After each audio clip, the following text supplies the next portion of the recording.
सन 1868 मध्ये नाशिक जिल्ह्यातील सटाणा तालुका येथील अंतापूर या गावात न्हावी समाजातील बाबाजी हिरे यांच्या कुटुंबात चिमणाजी यांचा जन्म झाला. बालपणापासूनच चिमणाजींना शिवभक्तीची गोडी लागली. कालांतराने 1875 साली जिल्हा परिषदेच्या शाळेत त्यांना घातले गेले. मात्र तेथे अनियमिततेच्या कारणास्तव त्यांना शाळेतून कमी करण्यात आले. पुढे वयात आल्यानंतर त्यांचा विवाह धुळे जिल्ह्यातील साक्री तालुका येथील पिंपळनेर या गावातील जगतापांच्या सुकन्या पार्वतीबाई यांच्याशी झाला. या दाम्पत्याला एकूण 7 अपत्ये झाली.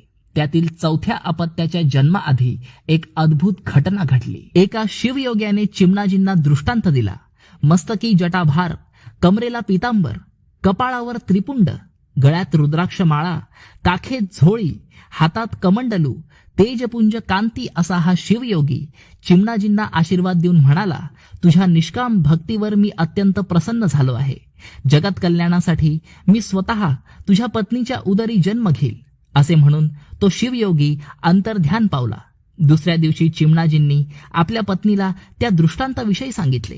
हे ऐकून त्या देखील अत्यानंदित झाल्या.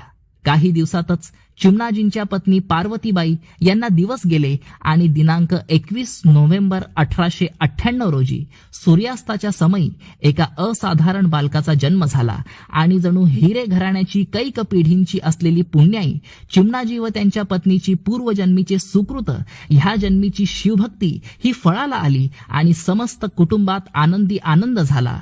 12व्या दिवशी बाळाचे बारसे केले गेले व नामाभिधान सुपडू असे करण्यात आले. हेच सुपडूजी चिमणाजी हिरे पुढे शंकर महाराज या नावाने प्रसिद्ध झाले.